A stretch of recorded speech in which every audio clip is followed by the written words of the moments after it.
അത് 1930 കഥയാണ്. അപ്പൊ ഇരിക്കുമ്പോ ഒരു കാറ് വരുന്നുണ്ട്.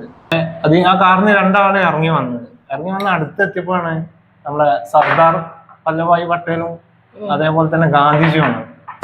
അവര് എന്താ അവര് വന്ന എന്തിനാന്ന് വെച്ചാല് മാറി നിന്ന് അപ്പൊ നോക്കിയപ്പോ ഒരു എലി ഇങ്ങനെ കടിച്ചു പോവാണ്, ഓരോന്നും എടുത്തു കൊണ്ടുപോവാണ്. അന്ന് ഉപ്പ് സത്യാഗ്രഹമാണ്. അങ്ങനെ അവര് ഉപ്പ് സത്യാഗ്രഹത്തിന് പോയി കാറ് വരുന്നത്. കാറിന്റെ കൂടെ കുറെ പോലീസുകാരും ബാക്കിലുണ്ട്.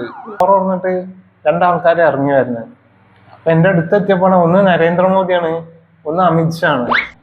അങ്ങനെ അമിത്ഷാന്റെ ഒക്കെ കാല് പിടിച്ച് പറഞ്ഞ് ഒന്നും അവർക്കൊരു ഇതില്ല. അങ്ങനെ മോദിനോട് ഞാൻ കുറെ പറഞ്ഞു വേണ്ട വേണ്ട.